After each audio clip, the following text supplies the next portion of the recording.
Ce sont deux ennemis qui se cachent un peu partout.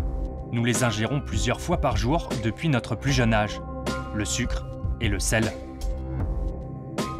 On trouve beaucoup de sucre et beaucoup de sel dans bon nombre de produits industriels. Souvent, sans nous en rendre compte, nous en avalons des quantités faramineuses. Quand vous prenez un verre de jus d'orange de équivalence 3 oranges, c'est comme si vous consommiez déjà 30 grammes de sucre blanc. Et pourtant, abuser de sucre et de sel met en péril notre santé. Vous allez avoir donc des infarctus du myocarde ou des accidents vasculaires cérébraux. On n'est pas du tout programmé pour avaler des quantités faramineuses de sirop, glucose, fructose. Nous avons mené l'enquête. Pourquoi ces deux poudres se cachent-elles partout? Pourquoi est-il si difficile de s'en passer? Les plus grands spécialistes nous ont ouvert les portes. À la clé, des révélations qui font froid dans le dos. Laura se détourne de la drogue pour s'adonner d'une manière quasi exclusive à la consommation d'une boisson sucrée. Avec l'aide d'un grand chef, nous allons vérifier la composition de nos plats préparés. Ils utilisent du sucre pour donner un peu de goût et donner l'envie voilà, de revenir sur cette lasagne. Ouais, c'est beaucoup trop sucré. J'arrive, mais je peux pas. Vous allez découvrir comment certains, dans le secteur agroalimentaire, n'hésitent pas à faire la promotion du sel. On a des marchands de sel qui viennent nous proposer les vertus naturelles et on va dire de santé quasiment du sel, quoi. Donc ça c'est quand même un petit peu extraordinaire. Nous allons aussi vous révéler les astuces de certains industriels pour déjouer la vigilance des consommateurs. Essayer de pousser un logo alternatif qui est une véritable tromperie et une manipulation vis-à-vis des consommateurs. Alors existe-t-il des alternatives? Est-il possible de consommer moins de sucre et moins de sel? Révélation sur le sucre et le sel, ces ennemis qui se cachent partout. Une enquête qui fera du bien à votre santé. On l'appelle glucide, glucose, fructose, dextrose ou encore maltose. En morceaux, en poudre et en liquide. Dans tous les cas, il s'agit de sucre. Et depuis quelques années, l'inquiétude monte. Le sucre est devenu un véritable problème de santé publique. Entre les noms barbares réservés aux initiés, les indications parfois trompeuses et les chiffres qui induisent en erreur, il n'est pas toujours facile de se repérer dans les étiquettes. Résultat, nous sommes tous devenus accros. Et d'après l'Organisation mondiale de la santé, nous consommons 2 fois trop de sucre, 50 grammes par jour au lieu de 25 grammes. Le sucre n'est pas notre seul ennemi. Une autre poudre fait des ravages, le sel. Selon une étude publiée par la prestigieuse revue médicale britannique The Lancet, en 2017, 11 millions de personnes seraient mortes en partie à cause des abus de sucre et de sel. En France, ce n'est pas mieux. Une personne sur 6 est concernée, des malades souffrant de pathologies cardiovasculaires, de diabète ou d'obésité. Alors comment se passer de ces deux substances qui se cachent partout?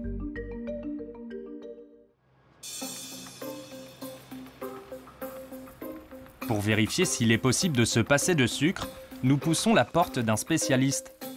Stéphane Cascois, médecin nutritionniste de l'un des plus grands clubs de football français.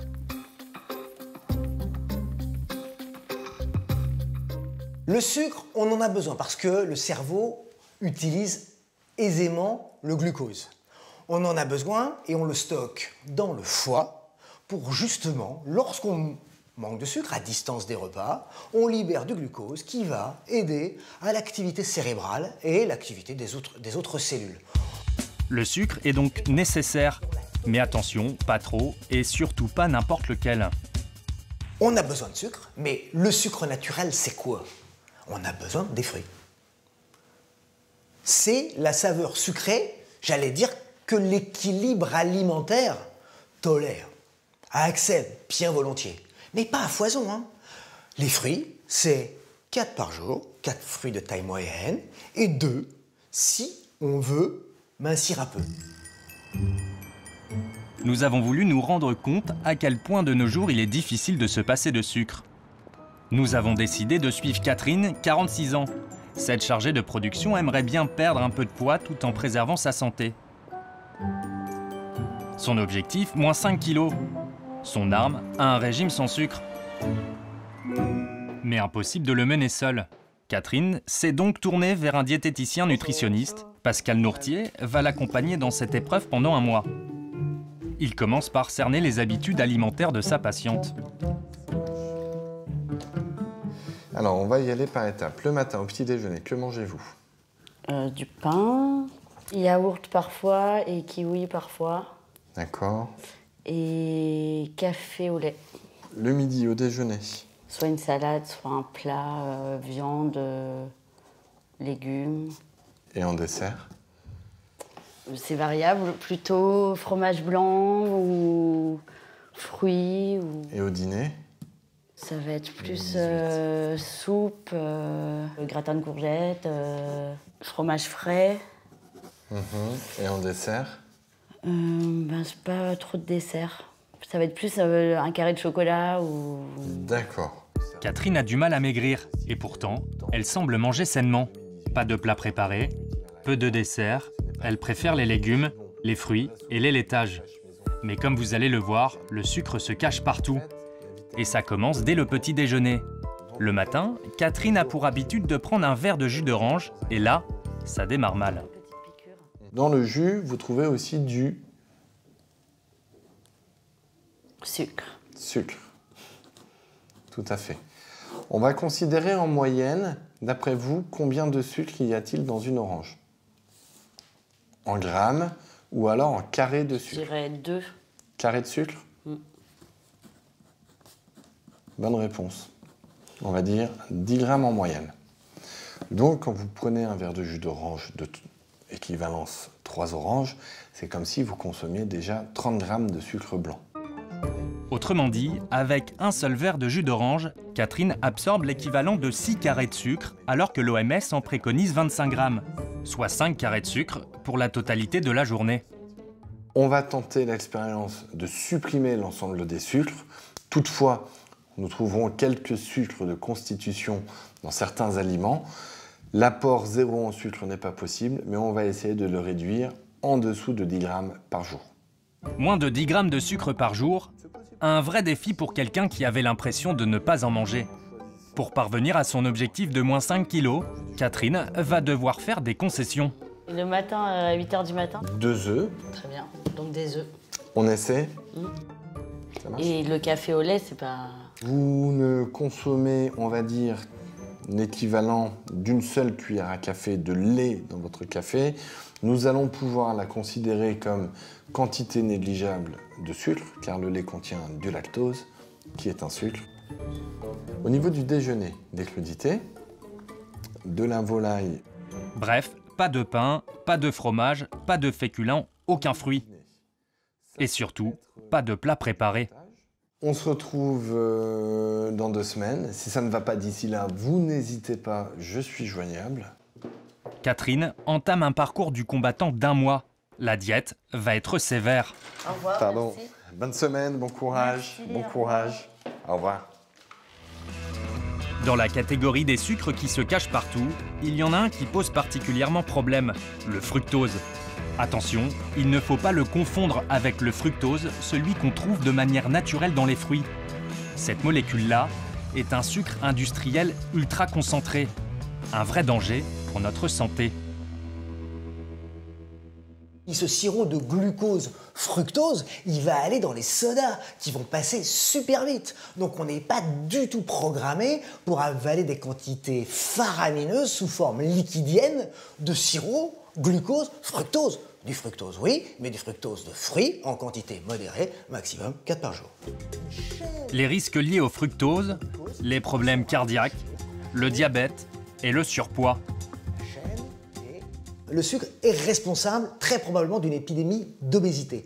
On le sait notamment aux États-Unis, parce qu'aux États-Unis, alors qu'ils tapaient comme des fous sur les graisses et particulièrement les graisses animales, les gens ont reporté leur consommation, et notamment leur consommation d'agréments vers les glucides, et alors qu'on disait arrêtez de bouffer des graisses, prenez des aliments allégés, on a vu exploser le nombre d'obèses.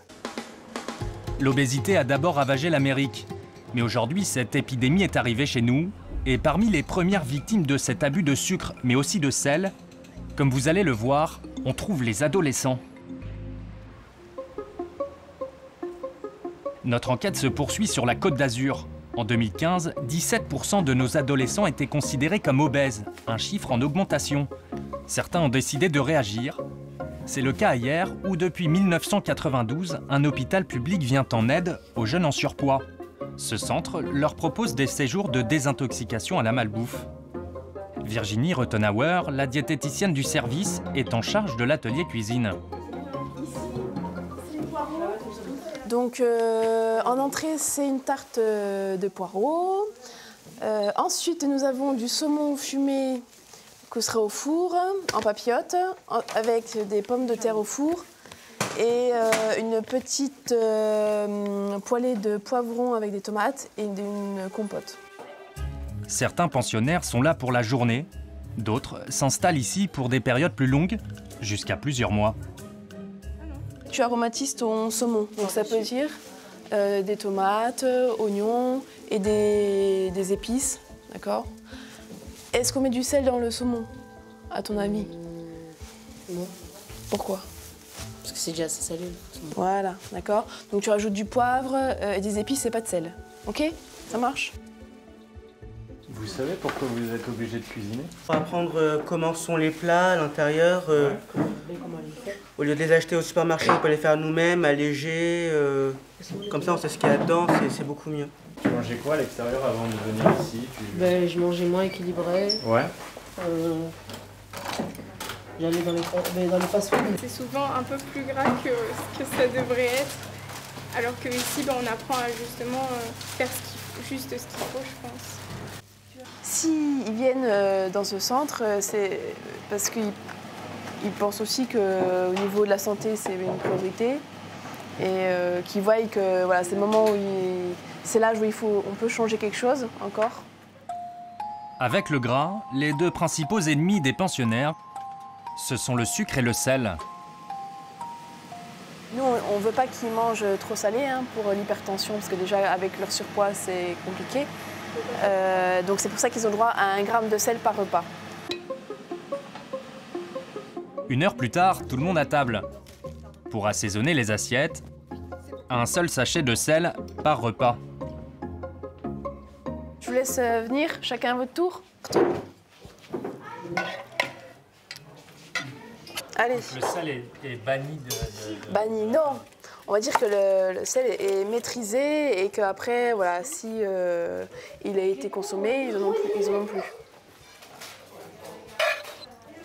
Voilà. Est-ce qu'ils ont le droit de se resservir? Ils se resservent en légumes. Très bien. À volonté. Attends. Il te manque pas quelque chose dans ton repas équilibré? C'est moi qui l'ai fait. Tiens, je te donne ça et ça, parce que toi, tu as le droit à un peu plus. Quelqu'un d'autre? Ah ouais, donc t'es quand même conscient de se dire... Ici, pour leur santé, ces jeunes découvrent le plaisir de manger des fruits et des légumes. J'ai fait les 2 saumons, j'ai fait les poivrons. Pour Virginie Cointat, qui dirige ce service, la nutrition s'apprend dès le plus jeune âge. Bien souvent, les mamans veulent rectifier la diététique de leur enfant, mais ils n'ont pas toujours les bonnes informations. Par exemple, la première des choses, moi je vois les familles, elles me disent « Oui, mais pourtant, on donne moins de féculents ». Mais non, il faut donner des féculents. En revanche, il faut limiter les produits gras, surtout les mauvaises graisses, les acides gras saturés. Il faut limiter l'apport de sucre, les sucres simples d'action rapide qui est ajouté par exemple au yaourt. Et il faut aussi faire attention à la consommation de sel. S'il faut limiter le sel, c'est parce qu'il est partout. L'industrie agroalimentaire en abuse, d'une part parce qu'il offre des propriétés de conservation, mais surtout parce que tout comme le sucre, le sel est un exhausteur de goût. Il permet de rehausser les saveurs, évidemment à moindre coût. On trouve le sel dans les sandwichs, les pizzas et dans l'immense majorité des plats préparés. Prenons ce burger. Il contient à lui seul 1/3 de la dose journalière recommandée par l'Organisation mondiale de la santé. Selon l'OMS, nous consommons en moyenne 12 grammes de sel par jour. Pour nous maintenir en bonne santé, nous devrions en absorber moins de 6 grammes, l'équivalent d'une cuillère à café. Comme vous allez le voir, au-delà, le sel peut s'avérer très dangereux. Notre enquête se poursuit à l'Université de médecine Paris-Descartes, où nous avons rencontré le biologiste Pierre Menton. Pendant 25 ans, il a étudié ce condiment à la loupe, et ses conclusions sont sans appel. Il lui a donné un surnom inquiétant, le tueur caché. Ce qui va se passer au cours de la vie, lorsque vous êtes exposé à un excès de sel chronique, vous allez avoir donc une pression artérielle qui va avoir tendance à augmenter, beaucoup plus qu'elle ne devrait. Cette pression artérielle augmentée dans les artères va agir sur la paroi des artères en favorisant donc ce qu'on appelle le développement de plaques d'athérome, des plaques de graisse si vous voulez. L'excès de sel est un facteur majeur. En augmentant la pression artérielle, c'est un facteur qui va donc favoriser l'apparition de ces plaques d'athérome. Et donc évidemment, lorsque vous avez ensuite des vaisseaux comme ça qui sont obstrués au niveau du cerveau ou du cœur, vous allez avoir donc des infarctus du myocarde ou des accidents vasculaires cérébraux. Pourtant, pour ce scientifique, notre envie de sel n'a rien d'inné. L'accoutumance au goût sucré est innée, hein, dès que le jeune enfant sort du ventre maternel. Pour le sel, cette accoutumance donc, apparaît lorsque le jeune enfant commence à consommer des aliments sursalés, donc à partir du sevrage. Et évidemment, cette accoutumance ensuite se retrouve tout au long de la vie. Si on vous donne une alimentation qui contient moitié moins de sel, vous allez en effet le sentir sur le plan gustatif, c'est la définition de l'accoutumance au sel, et éventuellement donc avoir tendance à rejeter cette alimentation. Mais si vous vous forcez, si je puis dire, à consommer néanmoins cette alimentation moins salée, cette perception de goût moins salé va disparaître au bout de quelques semaines. Visiblement, le sel, c'est plutôt simple de s'en passer. Alors est-ce pareil pour le sucre? Nous retrouvons Catherine chez elle. Elle a commencé son régime il y a une semaine. Rappel, pas de féculents, pas de fruits et pas de plats préparés. Sous les conseils de son diététicien, elle prépare donc son déjeuner. Je vais me faire du poisson papillote. J'ai pris du poisson surgelé, du cabillaud, que je vais faire en papillote. Je le place comme ça. Je vais mettre des petites tomates cerises bio et un peu de courgettes. Je vais mettre ça autour comme ça. Je vais mettre un petit peu de tomate autour. Dans le four avec l'autre. Et c'est parti pour 20 minutes.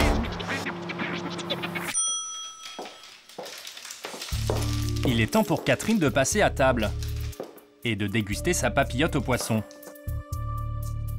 Est-ce que ce repas lui convient ?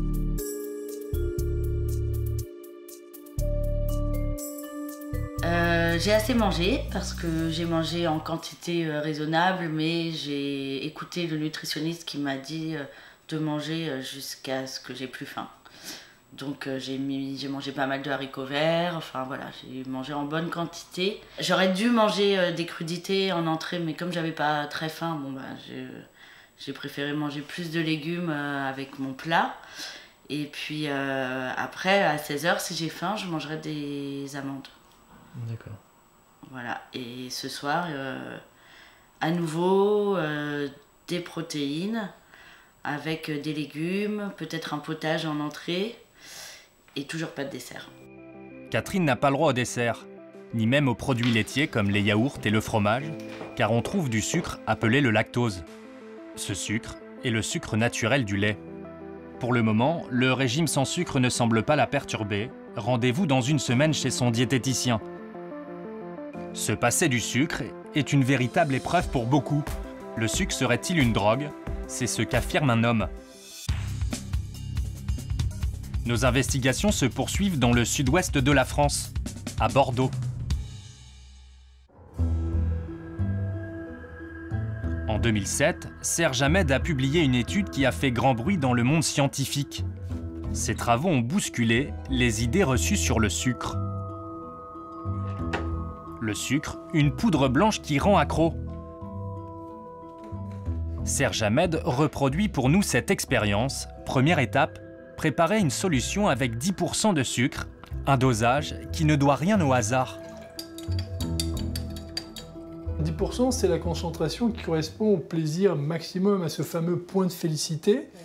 Et donc la concentration qu'on trouve également de façon générale dans les sodas, quoi. Les boissons sucrées que l'on trouve sur le marché, qui sont librement accessibles dans la population, et chez les enfants, les adolescents, etc. Un rat va servir de cobaye. Un rat qui n'a jamais goûté au sucre. Dans sa cage, l'animal ignore où se trouve la solution sucrée. Il va rapidement comprendre comment se procurer le mélange. Dès lors, une nouvelle dose lui est proposée toutes les 20 secondes.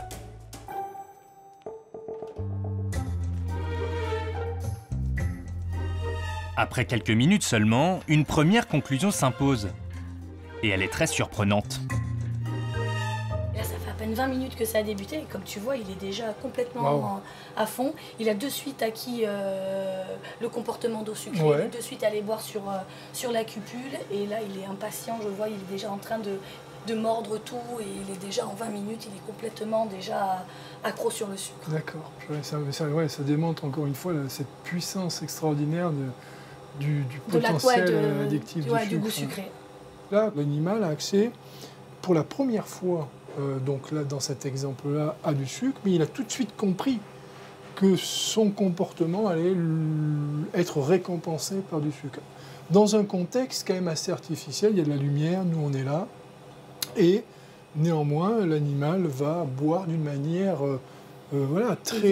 très avide cette solution sucrée, alors qu'il n'a ni soif ni faim. C'est juste pour le plaisir en fait du goût sucré et pour l'effet addictif en fait du sucre, qui va agir sur le rat comme une drogue.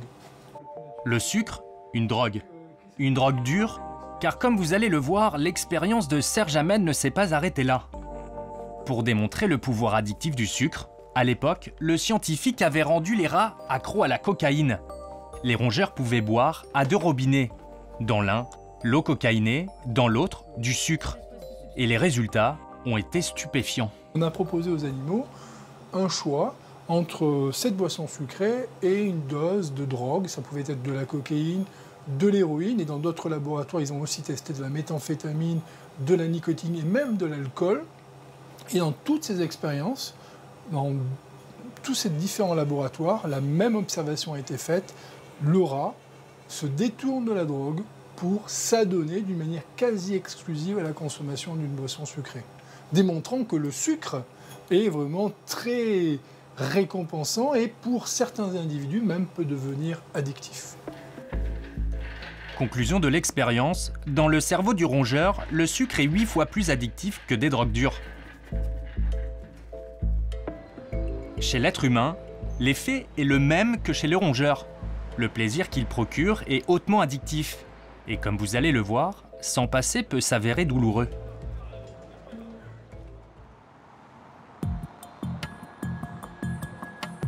Nous retrouvons Catherine à mi-parcours. 15 jours après le début de son régime, c'est le moment de faire un premier bilan avec son nutritionniste. Petit rappel, Catherine n'a droit à quasi aucun sucre. Est-ce que vous me permettez de prendre votre poids? Oui. On va regarder ce que ça donne et après vous allez me raconter en détail comment vous l'avez vécu, si ça a été dur, si ça a été facile et ce qu'on peut faire si vous souhaitez poursuivre votre expérience. Ça marche.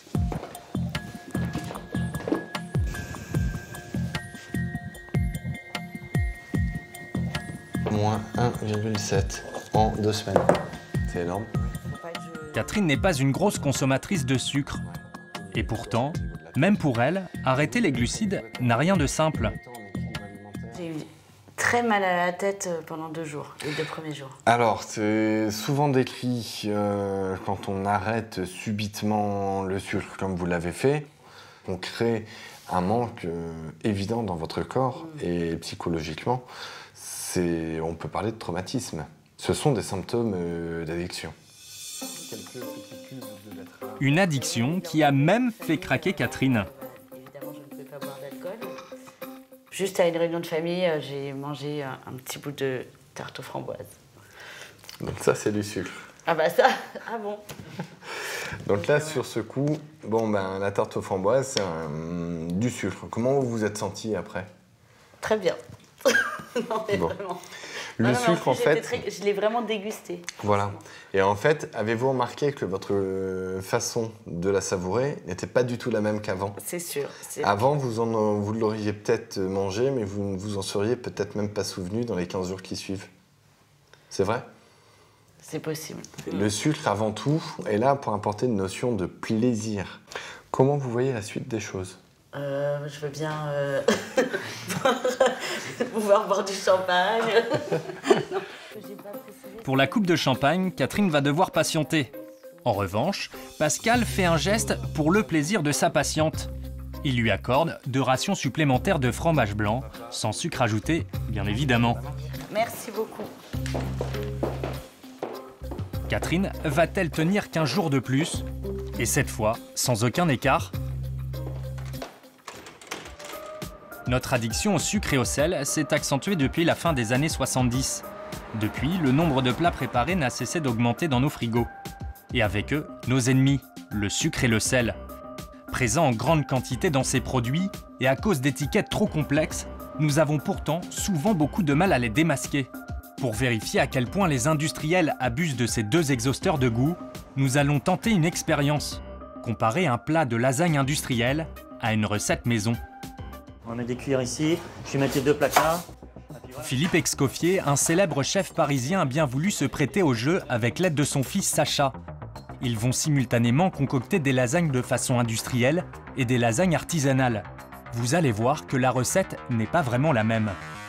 On voit bien déjà à peu près la différence des quantités, que ce soit en matière de viande, puisqu'on retrouve voilà, 15% à peu près de viande dans la lasagne industrielle, alors que nous, pour une lasagne à peu près similaire, on va utiliser 450 à 500 grammes de viande. Même chose pour les légumes. À peine 200 grammes dans le plat industriel, contre 350 environ dans la préparation du chef. Dans la recette maison, Philippe Escoffier mélange de l'échalote, des carottes et quelques tomates fraîches. Le tout revenu dans un filet d'huile. Pour la recette industrielle, les proportions de graisse et de légumes sont inversées. On va voir déjà la différence matière grasse et légumes frais hein, qui étaient indiqués. Voilà, donc effectivement on comprend qu'on a beaucoup de matière grasse et au final très peu de légumes. Retour au plat maison. Pour de vraies lasagnes, il faut de la viande hachée. Alors on est parti sur 500 grammes de viande hein, pour une lasagne d'1 kilo à peu près. Voilà. Ce qui est important de comprendre, c'est que quand on veut faire une lasagne au bœuf, ce qu'il faut qu'on ait, c'est du bœuf. Dans la lasagne industrielle, on trouve 3 fois moins de viande. 150 grammes seulement. Passons à l'assaisonnement de la recette maison. Donc il nous reste à rajouter notre quantité de sel. Donc là, il y a combien de sel là? Là, exactement, on a 3 grammes de sel. Pour la version industrielle, c'est double dose. Pour 1 kilo, on ramène ça à 6,4 grammes. Et surprise, du sucre, beaucoup de sucre. De quoi atteindre, en quelques coups de fourchette, la dose recommandée par l'OMS.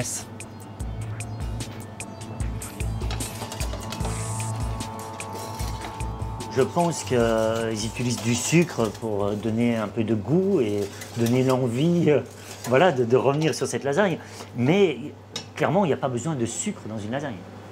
On a déjà le sucre dans les légumes, les saveurs qui ont été apportées par l'ail, l'échalote. On n'a pas besoin de rajouter du sucre dans une lasagne. Il ne reste plus qu'au chef et à son fils qu'à alterner étage par étage la bolognaise et les pâtes à lasagne.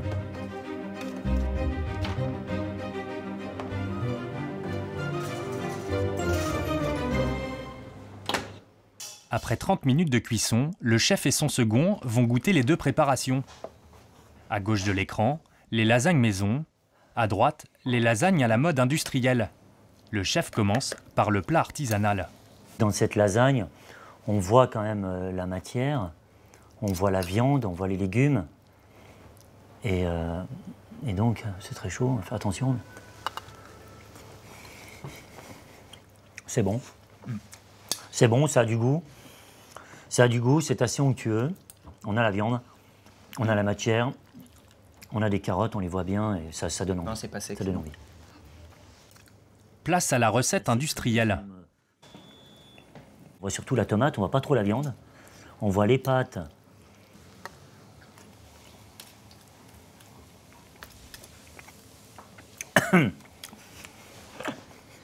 C'est salé. À moi l'honneur. C'est très sucré. Je vais me chercher un peu de viande. C'est très sucré. On a surtout la tomate, on a le sucre, on a le sel. On n'a pas la viande. Dis-moi tes réactions, Sacha. On dirait une sauce. Ouais, c'est beaucoup trop sucré. J'arrive, je peux pas. C'est limite mangeable. T'as besoin d'énergie justement pour ce soir. Donc il faut du sucre, du sel. L'expérience du chef est sans appel. Alors pourquoi les industriels abusent-ils du sucre et du sel? Cette réponse, c'est un ancien ingénieur agroalimentaire qui va nous la donner. Christophe Brusset est un ingénieur dans l'agroalimentaire. Nous lui avons présenté des produits riches en sucre et en sel, comme ce jambon, ce ketchup, ou encore ces gâteaux. Dans bon nombre de produits sucrés, comme oui, essentiellement les biscuits, effectivement, on rajoute du sel. C'est souvent parce que, effectivement, si on met 2% de sel, comme c'est le cas dans celui-ci, on baisse les prix, puisque le sel est un ingrédient extrêmement économique. Donc ça permet de baisser le prix d'un pouillem, et ça permet surtout de donner du goût à des produits qui sont de mauvaise qualité. Le ketchup, je connais bien, puisque j'ai travaillé pour un des plus gros producteurs européens de ketchup, et on livrait quasiment tous les fast-foods et toutes les cantines et autres dans ce type de produit. Effectivement, on met un petit peu de sel, parce que sinon le produit serait plus fade. La tomate est naturellement un petit peu acide, donc rajouter du sucre et du sel permet d'adoucir et d'avoir un produit avec un goût plus fort, plus subtil. Selon Christophe Brusset, le sucre et le sel n'ont pas que des valeurs gustatives, mais bien des valeurs économiques. Ce sont des produits très peu chers, que ce soit ou le sucre ou le sel. Donc le plus on peut en mettre, meilleur sera le prix de revient et plus facile sera de faire de la marge et de vendre les produits. On ne se posait pas de questions. Ce qu'on voulait, c'est que notre entreprise gagne de l'argent, gagne des clients, soit performante sur son marché par rapport à nos concurrents. Donc on faisait tout ce qui était autorisé légalement. Et on avait bonne conscience parce qu'on se disait, si on met autant de sel, si on met autant d'additifs, mais que tout ça est autorisé, à la rigueur, on ne fait rien de mal. On savait très bien que le sel, c'était pas bon. On savait très bien que les additifs étaient toxiques. Mais à la rigueur, c'était autorisé. On se disait, ok, ce qu'on fait n'est pas bien, mais comme c'est autorisé par les pouvoirs publics, à la rigueur, c'est la responsabilité des pouvoirs publics. Nous, on n'est pas l'hôpital, on n'est pas une association caritative, on est une entreprise, on fait du business dans la limite de ce qui est la légalité. Résultat, les industries agroalimentaires utilisent du sucre et du sel pour 3 raisons. La conservation, pour faire des économies, mais également pour que les produits plaisent gustativement aux clients. En 2015, Christophe Brusset a dénoncé les dérives de l'agroalimentaire dans un livre choc. Mais depuis, les choses ont-elles vraiment changé?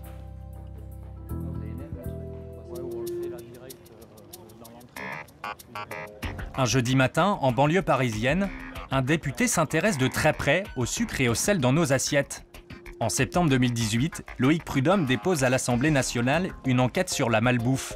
Cette commission d'enquête veut proposer une loi pour limiter la teneur excessive de sucre et de sel dans les aliments industriels. Pour constater les abus et les dérives de certains, le député se rend au SIAL, le Salon international de l'alimentation. Le SIAL, c'est un peu la Fashion Week de l'agroalimentaire. Ici, les stars sont les pâtisseries, la charcuterie ou encore les chips. Cet événement présente les produits que vous trouvez dans vos supermarchés, mais aussi les aliments de demain. Et dès son entrée, le député est surpris. Là, on a le stand absolument incroyables où on a des marchands de sel qui viennent nous proposer les vertus naturelles et on va dire de santé quasiment du sel, quoi. Donc ça c'est quand même un petit peu extraordinaire quand on sait les ravages que fait le sel aujourd'hui dans notre alimentation, notamment dans l'alimentation industrielle. Voilà, c'est une première surprise en arrivant sur ce salon. Bon, je pense que je ne suis pas au bout de mes surprises, mais c'est intéressant de voir quand même qu'il y a un enjeu sur la vente de sel sur un salon de l'alimentation. Quelques mètres plus loin, un stand de plats préparés bio. Loïc Prudhomme remarque un taboulé fortement dosé en sucre.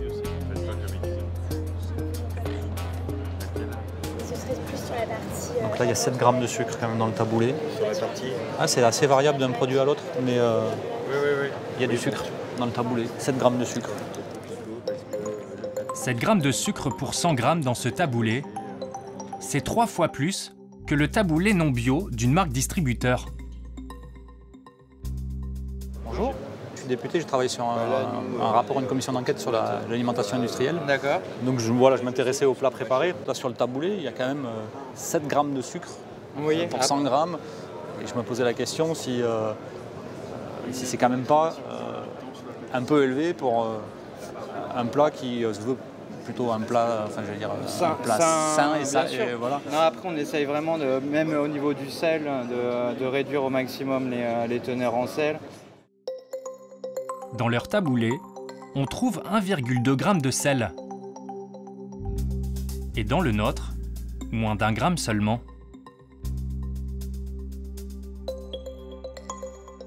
Sur le sel, on a baissé beaucoup nos teneurs du coup en sel.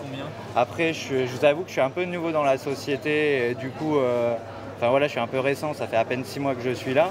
Donc au niveau fabrication, voilà, j'ai pas une idée vraiment, je voudrais pas dire de bêtises et voilà. À défaut de faire des plats avec peu de sucre et peu de sel, ce fabricant préfère miser sur le marketing. On a mis nos fourchettes du coup en bambou à l'intérieur. On veut plus de fourchettes en plastique. Sur nos salades, on est en carton tout du long. On essaye de faire quand même le maximum pour l'environnement. Très bien. Merci beaucoup. L'environnement vous remercie. Mais sur la santé du consommateur, il reste encore du travail pour ce fabricant. Trouver un industriel vertueux, ce n'est pas si évident. En déambulant dans les allées, le député veut constater si les industriels prennent conscience des abus sur le sucre et le sel. Mais un stand de nourriture pour enfants attire son attention. Et plus particulièrement, ce paquet de céréales. 30% moins sucré. Alors moins sucré que quoi? Alors le problème c'est que là, il faut que je chausse mes lunettes. Alors, céréales 66%, 18 grammes de sucre pour 100 grammes. Donc on est à 18%. Donc ça reste assez élevé hein, sur... voilà. Alors la question c'est pourquoi moins de 30%? J'ai du mal à trouver la référence. Ah si. Par rapport aux céréales pour petit déjeuner, SICAL 2017. Voilà, donc c'est une référence... je ne sais pas quelle est cette référence. Je pense que ça doit être les valeurs moyennes des céréales qu'on trouve sur le marché aujourd'hui en France. Donc ça veut dire qu'elles sont toutes au moins à 25 grammes pour 100 grammes. Donc voilà. Donc c'est moins de 30% de sucre que sans doute les pires céréales du marché. Le parlementaire enchaîne les stands et toujours le même écho. Ici, on vend des produits qui ont du goût. On allie vraiment tout, si vous voulez, dans un biscuit plaisir et fonctionnel. Le sucre et le sel ne semblent pas être une préoccupation. À ce stand, ce fabricant italien produit des plats surgelés destinés à la grande distribution. Sur l'un de ses présentoirs, des boîtes de pizza attirent l'œil du député. Le vendeur choisit une pizza à la tomate et au fromage. Tout est en italien. Oh, ben, je parle italien sous la torture. Ah bon? Ouais, mais on connaît bien. Voilà, mais... Alors, on est en termes de sucre et de sel, effectivement, on est plutôt sur des fourchettes basses. Farine de blé, mozzarella. Ouais. Amidon modifié de maïs. Ouais. Tiens donc, l'amidon de maïs, c'est tout simplement de la maltodextrine. Cet exhausteur de goût n'est pas considéré comme un sucre par l'industrie agroalimentaire. Pourtant, il joue sur votre taux de glycémie, car il est plus puissant que du sucre en poudre. On peut donc dire que la maltodextrine est un sucre caché.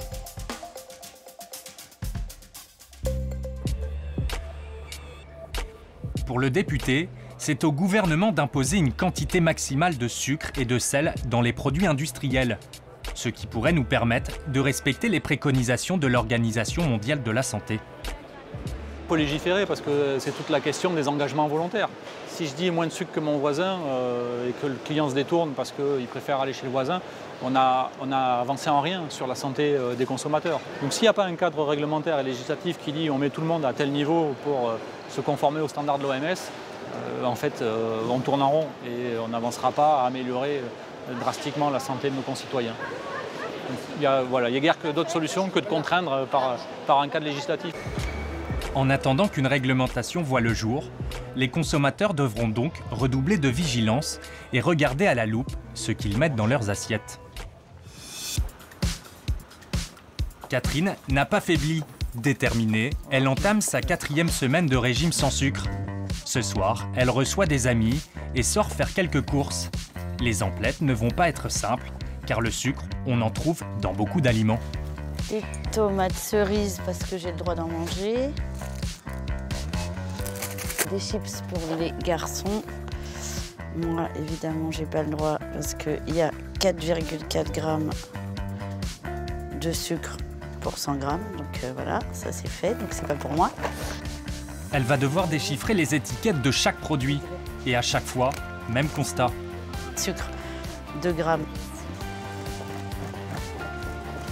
Glucides, 6,4 grammes, dont sucre, 0,3 grammes. Bon, j'ai pas le droit, mais c'est pas grave, j'en prends quand même pour l'apéro.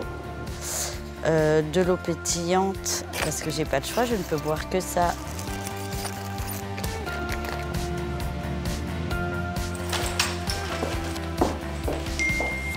Ça, pour eux.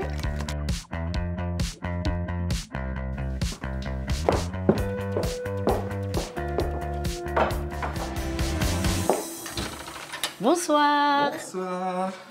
Bienvenue. Merci. Ça me fait plaisir de vous recevoir. Allez-y, je vous en prie. C'est la première fois que Catherine organise un apéritif depuis qu'elle a commencé son régime.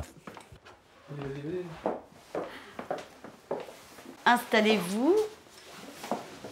Alors on a apporté quelque chose, mais je crois que tu vas pas pouvoir manger. Effectivement, je ne pourrais pas en manger, mais bon, ça me fait plaisir quand même. Pour que Stéphane et Mathieu ne soient pas trop surpris, Catherine a pris soin de les mettre dans la confidence. Voilà. Merci. Moi, je vais me faire ma petite eau pétillante puisque je n'ai le droit que de boire de l'eau pétillante. C'est pas trop dur? C'est hyper dur. Je n'ai même pas le droit de boire du jus de tomate parce qu'il y a du sucre dans les tomates. Et là, sur la table, les graissins, j'ai pas le droit, le tarama non plus. Et sur cette assiette de charcuterie, je ne peux manger que du jambon blanc, découenné, dégraissé. D'accord. Donc là, c'est une torture pour toi. Oui, c'est une torture. Merci de nous avoir invités. Il n'y a pas de quoi, ça me fait plaisir. Plaisir d'offrir, joie de recevoir. Vous pensiez qu'il y avait autant de sucre dans ces aliments ? Dans ce qui est industriel, ouais, je me dis il y a toujours des sucres un peu cachés. Après, dans des choses comme le fromage, c'est pas le genre d'aliment dans lequel on pense qu'il y a du sucre. Moi, j'avoue que quand j'ai commencé cette expérience, j'ai été surprise qu'il y ait autant de sucre dans le pain, dans les céréales. J'étais persuadée que j'aurais le droit de manger des céréales et du pain. Perso, je suis pas un grand consommateur de sucre. Enfin, je vais pas chercher forcément les goûts sucrés, mais maintenant je me rends compte que c'est une erreur aussi de penser ça parce qu'il y en a dans d'autres aliments.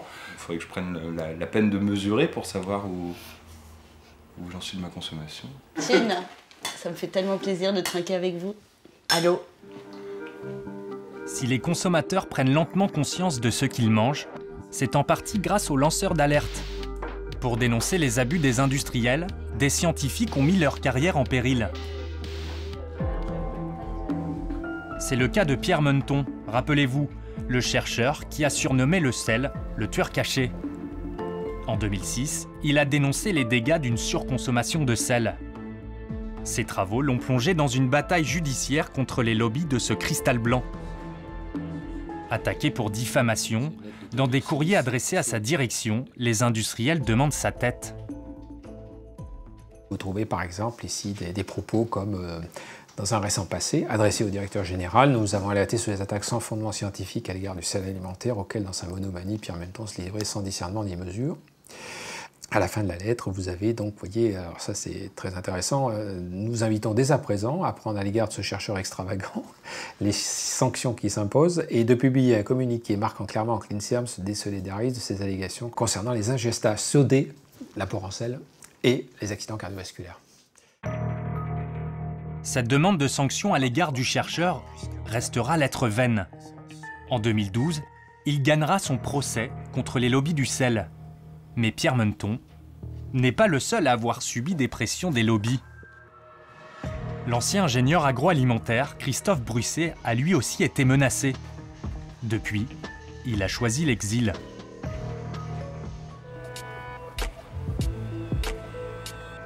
Suite de notre enquête sur les dangers du sucre et du sel à Bobigny, à l'université Paris 13, Serge Erkberg est l'un des scientifiques qui refuse de baisser les bras. 10 ans après avoir débuté ses recherches, cet épidémiologiste a publié un rapport pour une meilleure transparence des produits alimentaires. Dans son projet, Serge Erkberg crée ce petit logo à 5 valeurs, le Nutri-Score, qui permet de savoir en un seul coup d'œil si le produit est bon ou mauvais. Vous avez déjà un système d'étiquetage sur la face arrière des emballages des aliments, mais c'est un tableau extrêmement complexe avec des colonnes par 100 grammes, par portion de 200 grammes, en pourcentage des apports quotidiens recommandés, matières grasses dans acides gras saturés, glucides dans le sucre. Donc vous avez des colonnes de chiffres qui rendent incompréhensible l'utilisation de ces données pour un consommateur pour pouvoir juger vraiment de la qualité industrielle du produit et comparer à un autre produit. Exemple pratique avec un même produit de différentes marques.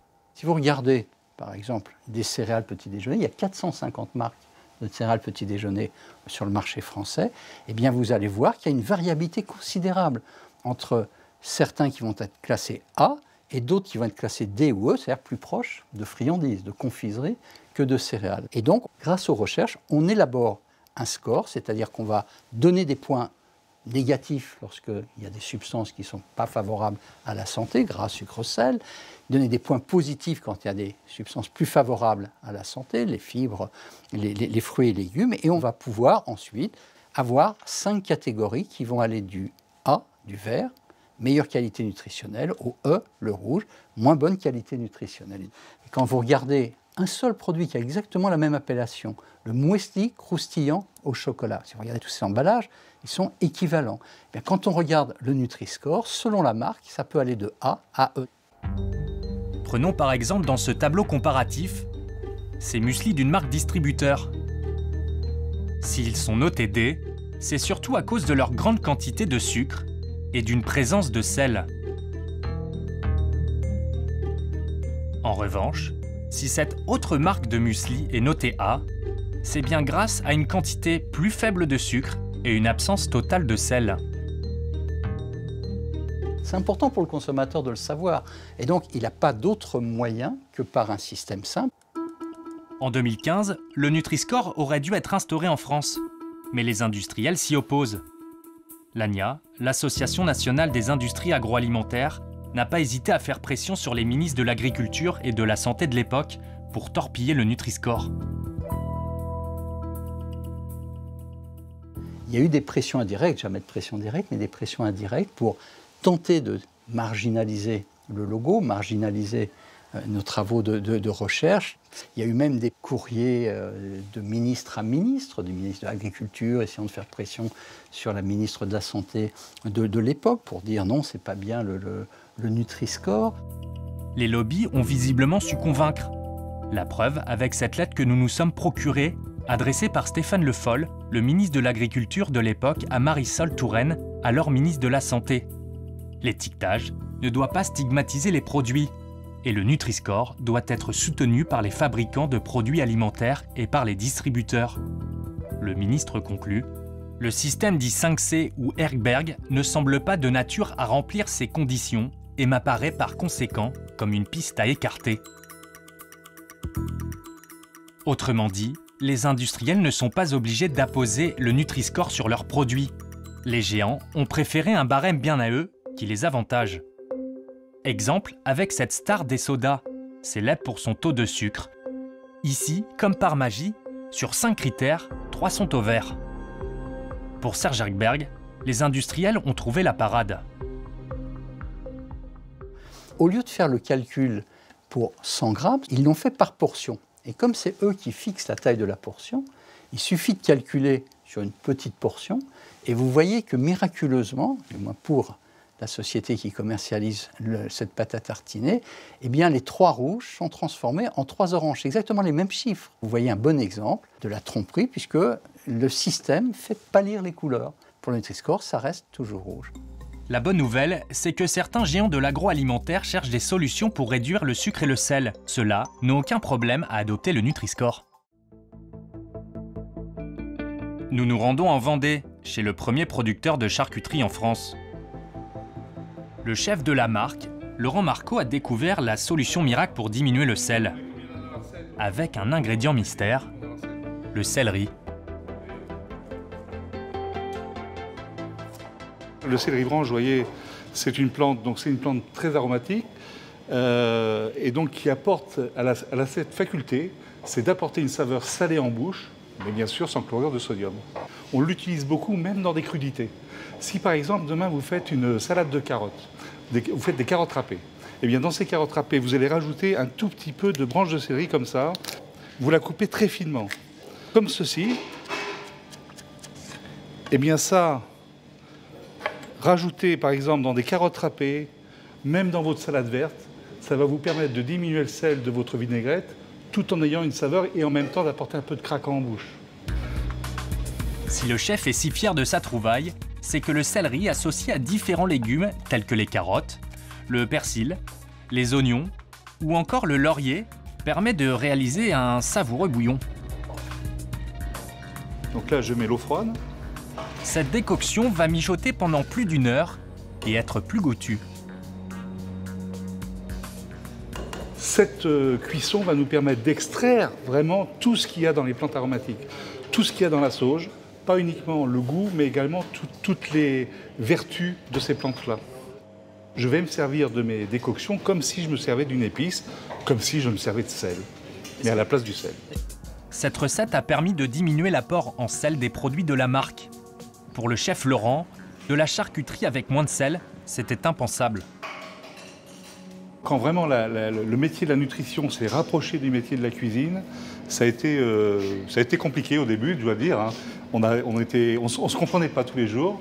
Et c'est vrai que quand on vient vous dire il faut qu'on trouve des solutions, il faut qu'on diminue le sel, mais il faut toujours garder du plaisir avec, ça nous a obligés, nous, en cuisine, à apprendre à retravailler les recettes, à se réapproprier les épices, les aromates et redécouvrir un petit peu tout ce que ça peut apporter, qu'on avait peut-être mis un peu de côté parce que finalement le sel, vu qu'on en mettait plus, le goût était bon et ça nous convenait bien.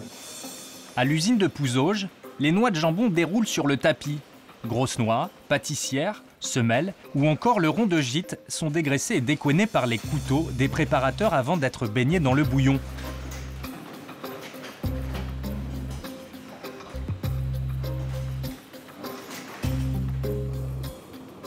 En parallèle, Barbara Bidan, responsable de la nutrition santé, et Laurent Rouleau, responsable de l'usine, nous emmènent dans la pièce de décoction. Régulièrement, ils y effectuent des contrôles de dosage des bouillons, concoctés en quantité industrielle.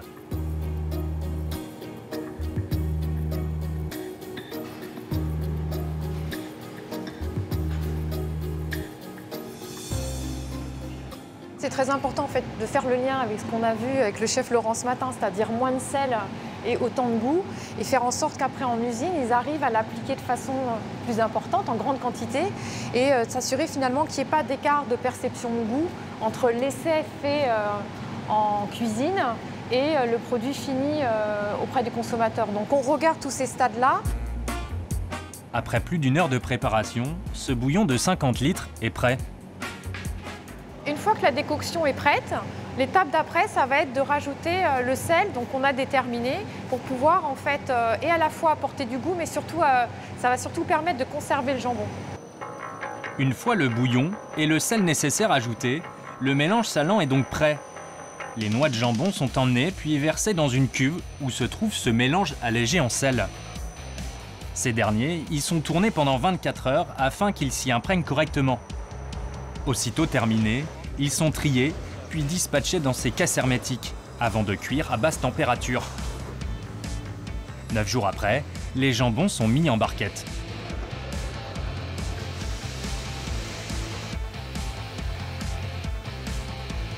Alors, donc grâce au bouillon, aux épices, aux aromates, donc on a réussi à réduire la teneur en sel de notre jambon de moins 25% de sel.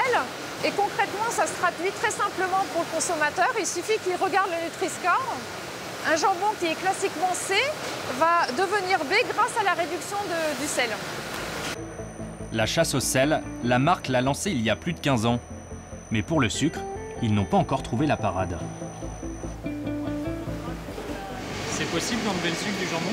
Alors c'est une bonne remarque puisqu'on est en train de travailler et on fait des essais actuellement pour limiter, voire même supprimer le sucre de nos jambons. Là encore, on va aller travailler les bouillons pour trouver les bonnes associations.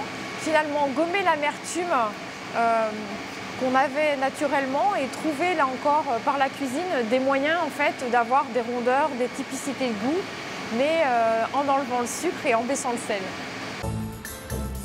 En attendant que tous les industriels cessent d'ajouter du sucre et du sel dans leur préparation, comment manger plus sainement?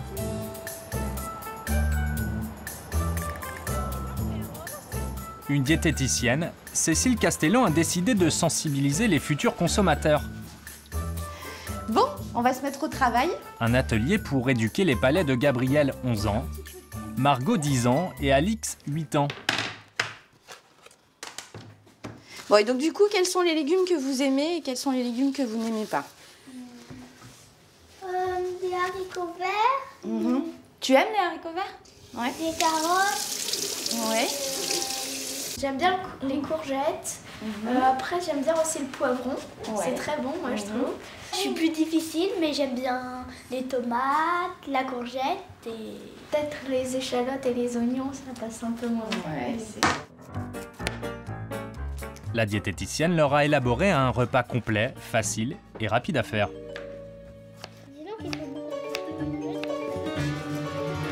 Fais attention à tes doigts, hein, Gabrielle?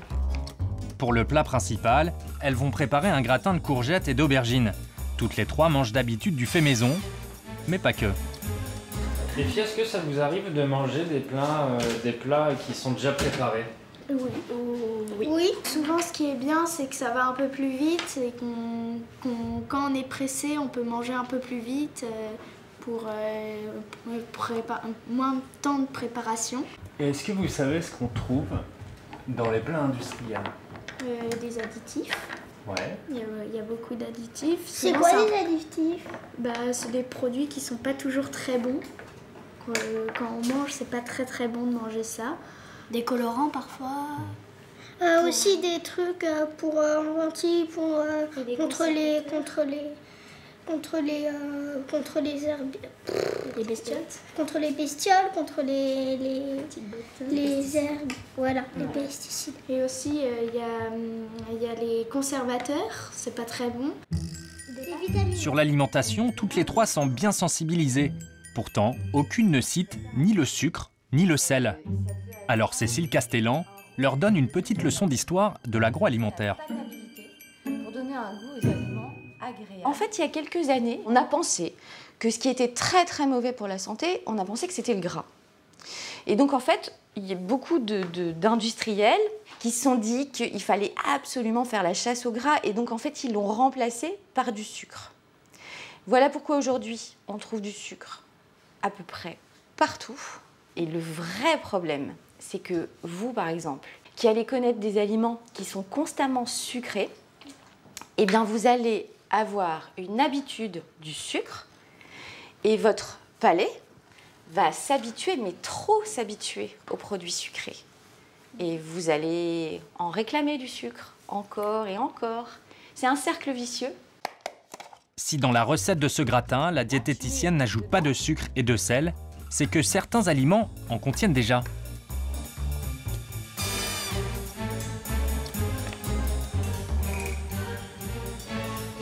Super. Là, est-ce que vous savez que notre plat, il va quand même être salé? Oui. À cause de quoi il va être salé? Fromage. Des courgettes. Ouais, à cause du fromage. Parce que dans le fromage, il y a déjà beaucoup de sel. Donc en fait, on n'a pas besoin de le ressaler. C'est impeccable. Ce plat, Attention à vous. va maintenant cuire au four pendant 30 minutes. Et pour faire manger des fruits aux enfants, la diététicienne a trouvé la solution. Des pommes caramélisées. Super. Bravo Gabriel. On va les rouler un petit peu comme ça, dans le beurre. Il y a des enfants qui n'apprécient pas forcément manger des fruits midi et soir. Donc ça, c'est une petite technique pour pouvoir avoir les bonnes vitamines, les fibres et les minéraux dans un dessert. Après 1 heure de préparation, il est temps pour Gabriel, Margot et Alix de passer à table. Voici notre petit gratin. Alors attention parce que c'est chaud, hein. Et elle semble se régaler.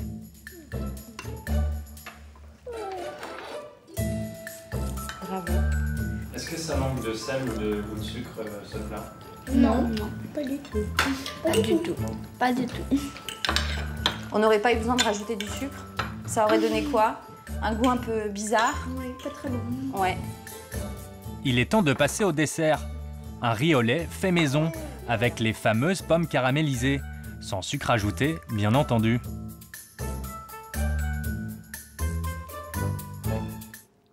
Les pommes, c'est un petit chouï amer peut-être. Mais c'est bien.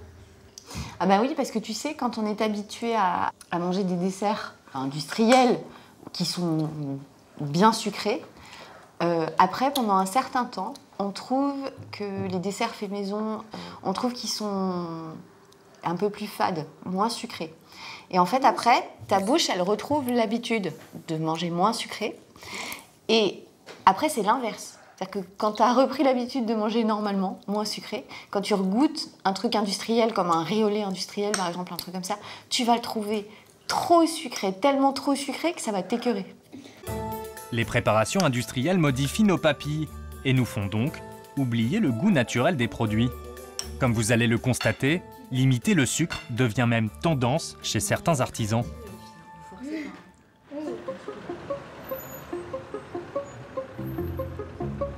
Dans le 5e arrondissement de Paris, une pâtisserie pas tout à fait comme les autres. Ici, bien sûr, on vend des gâteaux, des chocolats et même des pâtes à tartiner, mais d'un genre nouveau.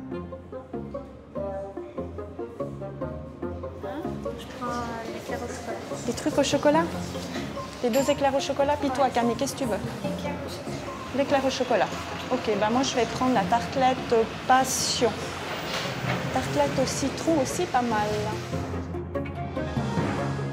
Si cette mère de famille est sur le point de succomber à ces gâteaux, c'est qu'ils ont tous un point commun. Ils ne contiennent pas de sucre, ou presque. On connaît aujourd'hui toute cette polémique sur le sucre. Donc c'est pas très favorable. Le sucre, donc il y a le bon sucre, il y a le mauvais sucre. Les sucres rapides, il faudrait les diminuer. Et aujourd'hui, on a la chance d'avoir justement des pâtisseries où il est indiqué la quantité de glucides. Donc d'être au moins conscient du sucre qu'on mange, c'est important. Et oui, je pense que c'est un intérêt de manger moins sucré. Alors quel est le secret de ces gourmandises? Pour y répondre, direction le labo, là où sont concoctées toutes ces merveilles.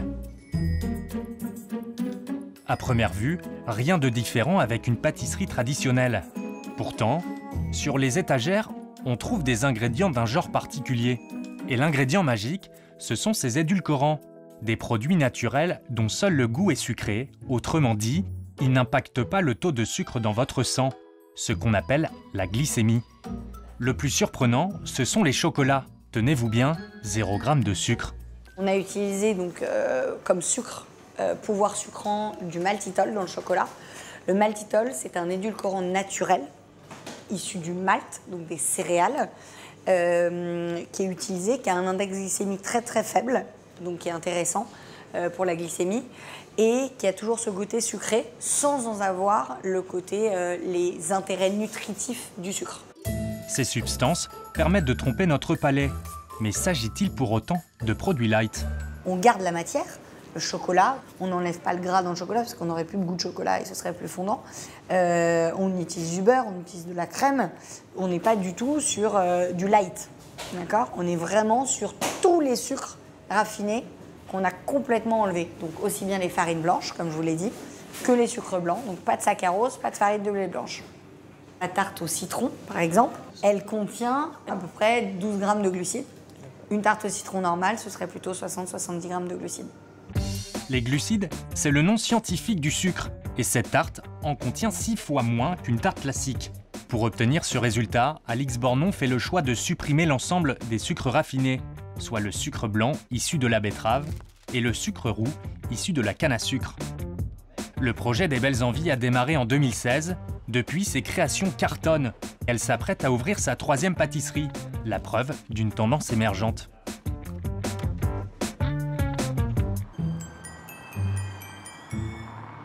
Des pâtisseries avec moins de sucre, Catherine en aurait bien eu besoin. Depuis un mois, cette quadra qui souhaite perdre du poids s'est rendue compte que le sucre était partout. Ces 15 derniers jours, ça a été. Ok. J'ai juste eu un dîner entre amis un peu compliqué. Compliqué, vous avez géré pour votre... Il est temps pour elle de faire un dernier bilan avec Pascal Nourtier, son diététicien. Bravo, bravo. On se pèse? Ok. Au départ, Catherine avait comme objectif moins 5 kilos. Au total, vous avez perdu 3,5 kilos lors de votre expérience en 4 semaines. Vous avez perdu 1,7 les 2 premières semaines. Et là, sur ces 2 semaines, vous venez de reperdre 1,8. Vous les sentez? Oui. J'ai fait vraiment, j'ai suivi quasiment à la lettre. Je n'en doute pas un seul instant. Le résultat ce soir de 3,5 kg de perdu en 4 semaines est très bon sur un plan physiologique. Perdre 5 kg en 4 semaines, ça ne me semblait pas possible.